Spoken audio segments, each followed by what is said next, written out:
Hey everybody, welcome back to Trey's Models. On this episode, we're going to be doing the Tom Daniels Little Red Baron kit from Atlantis Models. And we're not going to build this one straight out of the box. We're going to be mixing it up with some donor parts for some other kits and kind of make it our own. This kit is also going to be for the Maxis Models Tom Daniels inspired group build, which runs through July, ends sometimes towards the ends of July. If you go over to Max Models, I think he has a list of all the group builds and the dates somewhere. I'll try to find it. But anyway, I'll post a link to Max's Models down below. Engine was swapped out with a Edward 148 scale D5A kit that met an untimely demise, so made a suitable donor kit for this one. A 132nd Mercedes 6-cylinder inline would have just made the front end incredibly long, so I didn't want to do that many mods to it. And the rear wheels came from the stash spares bin, and the front wheels were the unweighted wheels left over from the Gotha 4 builds from the Wingnut Wing kit. I was able to use the intake from the original kit, but the exhaust was not going to work, so I went with the Edward exhaust. And the front axle braces were donated extra V-struts from an Albatross D5A kit, Wingnut Wings.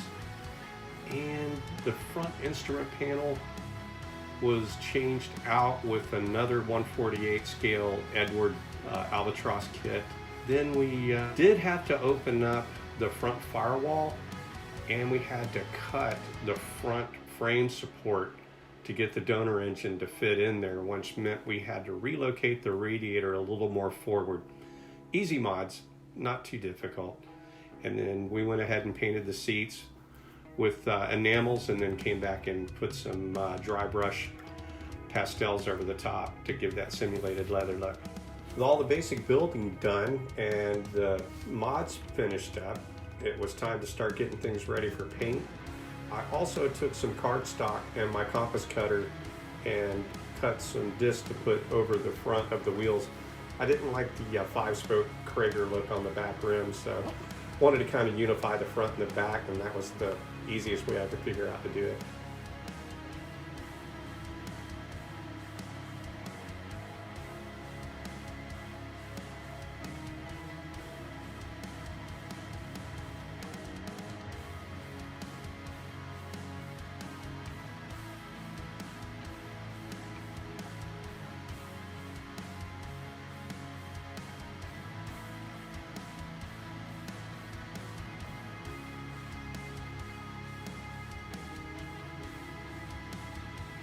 All the parts got wiped down with alcohol and then tacked off, and then busted out some Testors red, reduced it about 50% with some base coat reducer.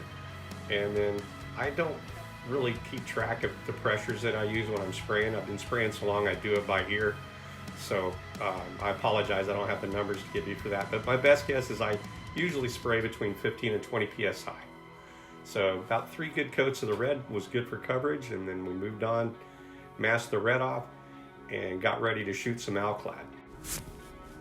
Shooting Alclad for the first time, and it requires that you get a really smooth finish on it. I started out with 600 and worked my way all the way down to 3000 grit wet dry. After that, everything got wiped down and then tack clothed off, and then sprayed with the first coat, which is the base black that goes down. And it says to wait 24 hours in between putting the black base down and top coating it with, in this case I used aluminum. I didn't really want to use the chrome because I still wanted to have kind of an aircraft look, but I did not wait the full 24 hours. As hot as it is here in Florida, I just went ahead and waited for the lacquer to flash off, which is a lacquer product, and I've been shooting that for years. I know I can get by with just letting it flash off and then top coating it. So I let it flash off for about 30 minutes, then came back and top coated it with the aluminum color.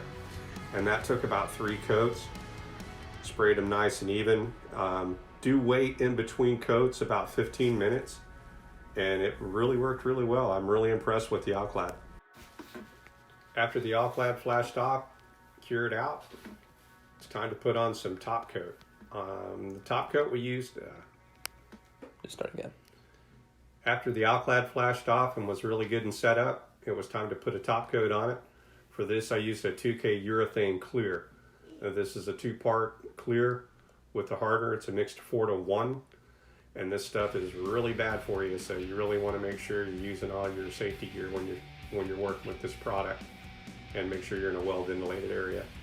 I do crank the pressure up a little bit higher. I'm guessing in the region of 40 to 50 psi, and give it about a good 3 to 4 coats depending on what you're looking for. I do thin it extra, probably a little bit more like 60%, because it's such a thick product. And 4 coats on this one seemed to work pretty good, waiting about 15 minutes between coats. All right, final details. Did some plumbing for the carburetors, added the gun magazines from the wing nut wing kit that was left over from the Gotha build. Also added the plumbing to the rear fuel tank, vent and feed all the way up to the carburetor.